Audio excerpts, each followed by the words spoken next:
Have you ever tried to be brave and realized too late what you forgot? We were not bad kids, just unsupervised for too long. Most of our best ideas came from boredom, and this was one of the worst. We decided to camp outside because it sounded like something brave people did. Not explorers, not soldiers, just boys who wanted proof. The idea came in the late afternoon, when daylight still made everything feel manageable. We should sleep outside, he said. Not camp. Exactly. Just sleep. No tent. No fire. No adults. The word outside did most of the work. I didn't ask why. He didn't explain. That was our system. If something sounded simple, we assumed it was. We dragged 2 old sleeping bags from the garage.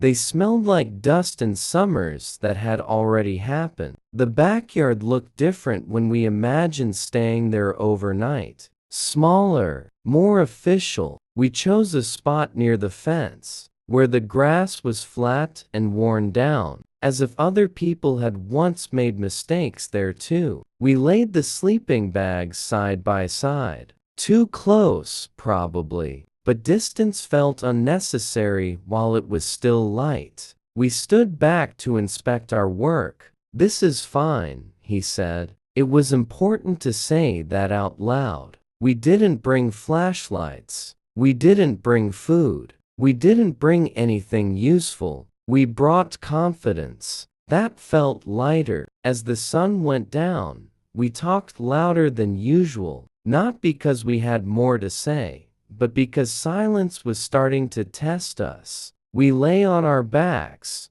hands behind our heads, staring up. The sky changed slowly, which made us feel patient. We named shapes in the clouds that were already leaving. This is way better than inside, he said. I agreed. Inside suddenly felt childish. Outside felt earned. When the first mosquito landed on my arm, brushed it away without comment. When the second one came, I scratched and said nothing. By the third, I realized something had been forgotten. I considered mentioning it. I didn't. Bravery, at that age, felt fragile, like it could be broken by practical thinking. He shifted beside me. Do you hear that? He asked. Hear what? That. I listened. At first, nothing stood out. Then everything did. Leaves.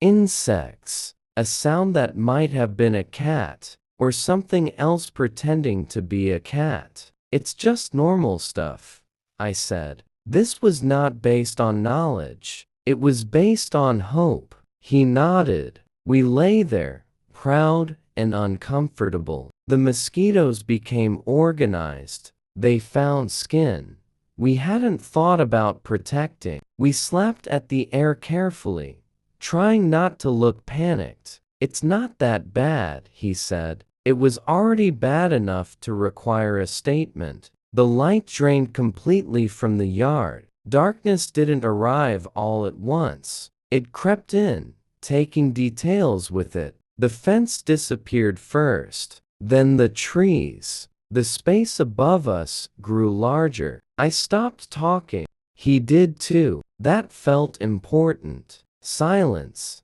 Outside wasn't empty like inside silence. It felt crowded. Somewhere nearby, something moved, then stopped. We didn't say it out loud, but we both knew the moment had passed. The moment when leaving would have been simple. Now, leaving would mean explanation. An explanation felt worse than mosquitoes. The sounds came first, not loud sounds, confident ones. Something rustled near the fence, then stopped. We waited. Then something else moved, slower this time, like it knew we were listening. Probably a cat, he whispered. He whispered as if cats respected secrecy. I think cats are quieter, I said. This was not based on experience. It was based on fear. We lay very still. Being still felt strategic. The mosquitoes did not respect strategy. They found our ankles, our wrists,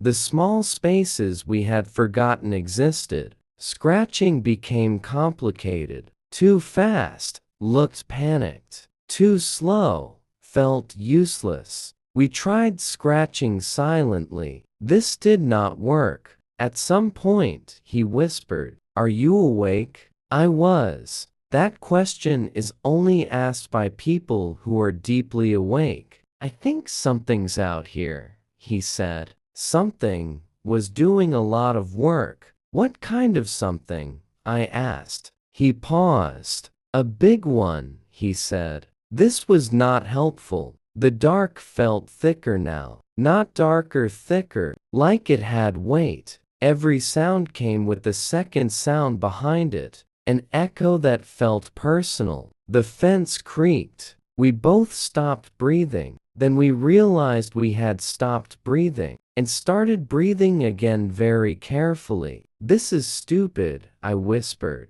This was the first honest sentence of the night. He didn't argue. "I don't think I can sleep," he said. Sleep had quietly left the conversation an hour ago. Another sound. Closer. We both turned our heads at the same time. Nothing was there, which felt worse. "I think it knows we're here," he said. "What is it?" I asked. "I don't know," he said. "But it's definitely not scared." That felt unfair. Bravery was supposed to scare things. My sleeping bag felt thinner now, like it had betrayed me. I shifted slightly. The sleeping bag made a loud, aggressive noise. We froze again. "That was you," he whispered. "I know," I said. I hated it too. Minutes passed. Or hours. Time stopped behaving normally.